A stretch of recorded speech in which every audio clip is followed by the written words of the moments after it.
Hey everyone, the last time we were together we studied in Luke chapter 18 and we took a look at a young, affluent, successful mover and shaker of the world and how he responded to Jesus when he was challenged to divest his earnings, his accumulations, and his toys and give the proceeds to the poor and to follow Jesus.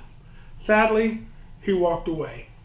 As I said then, this wasn't a case of Jesus trying to get the man to take a vow of poverty or to give him the idea that he could buy or earn his way into heaven. It was sort of a shock therapy challenge by Jesus to get him to look past his own pride and into his own heart.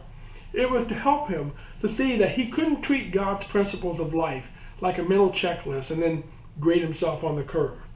The real key for access into the eternal kingdom that he was seeking was right in front of him, in the person of Jesus himself.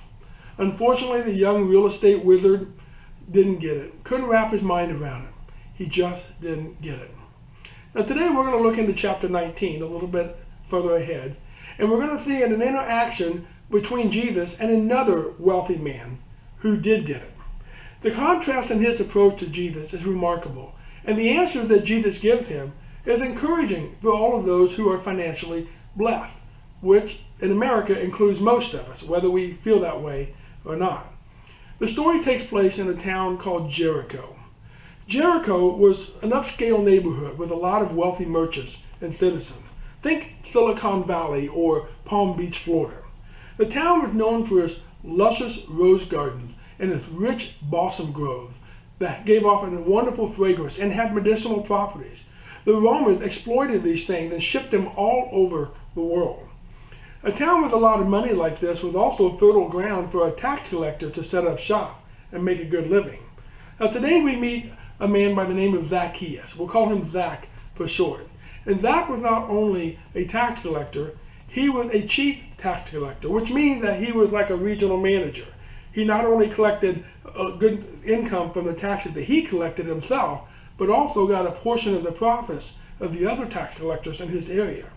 Now, while Zach's bank account was big, his body was small.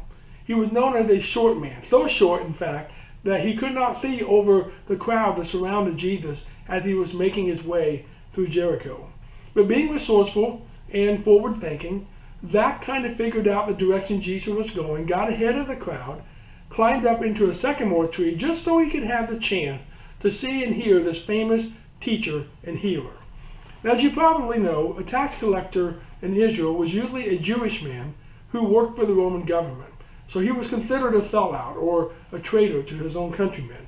To make matters worse, tax collectors had a bad reputation for collecting more than the Roman government required in order to fatten their own wallets a little bit. So to become a tax collector, one had to be pretty desperate, or just not care what other people thought, or just had nothing to lose. Your only friends as a tax collector would have been other tax collectors. So as you can see, it was a pretty lonely life.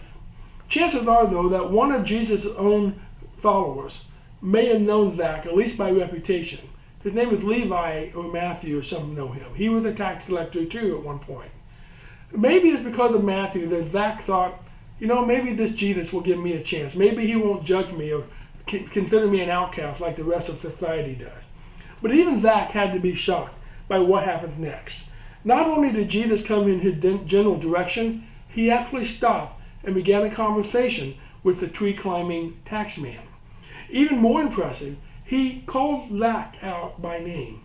And then, even to Zach's own surprise, Jesus invited himself to Zach's home for a visit.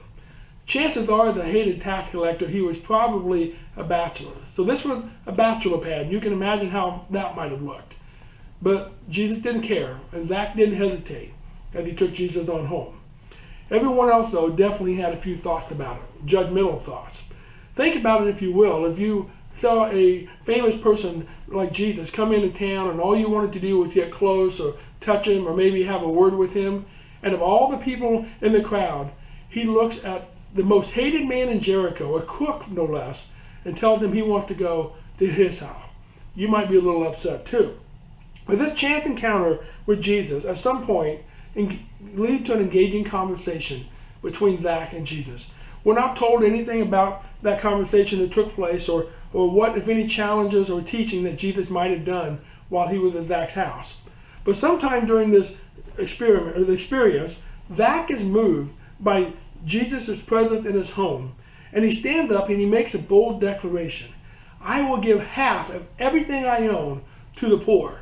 And if I had cheated anyone, hey, he was a chief tax collector, chances are he cheated quite a few people. But he said, if I had taken $100 from somebody that I should not have taken from, I would give them $400 back. Even the Jewish law stated that if a man came clean about cheating someone out of something, then he would not only have to give that money back, but also an additional 20%. But Zach here is willing to go up to 400%. Wow, talk about a life-altering experience. But you see, that's what happens when you engage in conversation with Jesus. A life-changing encounter with the heavenly leads to a life-altering experience in the heart. Man, what a difference between Zacchaeus in this particular chapter against the yuppie in the chapter before. You see, Zach understood that he was standing in the presence of the divine. And without even a prod from Jesus that we know of, he was willing to take that which he had been blessed with, these finances, and the skills that he had accumulated to make money, and use those things for the kingdom of God. And as a result, Jesus pays him a great compliment by calling him a true son of Abraham, meaning that he was not only a physical descendant of Abraham, he was now a spiritual descendant because he emulated the faith of Abraham in his action. Long before the Apostle John ever penned a letter, Zach put into practice the words of 1 John chapter 3, verse 17 through 19, which says, if someone has enough money to live well and sees a brother or sister in need, but shows no compassion, how can the love of God be in him? Dear children, let us not merely say that we love each other, let us show the truth by our action. Our actions will show that we belong to the truth, so we will be confident when we stand before God. Let me ask you, friends, today, what would you do if Jesus invited himself to your home? Would you say no? Would you all of a sudden start thinking about the mess you left in the bathroom or the kitchen or the living room and say, no, Jesus, my house is a mess. Thank you, but no thank you. You know, earlier this week, I invited my sister and brother-in-law over for dinner after work without getting my wife's approval first. Bad mistake. House was a little bit of a mess. But you know what? I also knew that my sister and brother-in-law wouldn't judge us for that. And guess what? Neither will Jesus. He doesn't care what your house looks like. He doesn't care about the mess in your house or in your heart. In fact, that's why he wants to come in, to help you, to clean it up.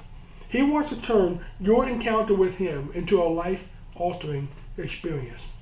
In the book of Revelation, Jesus dictates a letter to the Apostle John to be given to the church in Laodicea.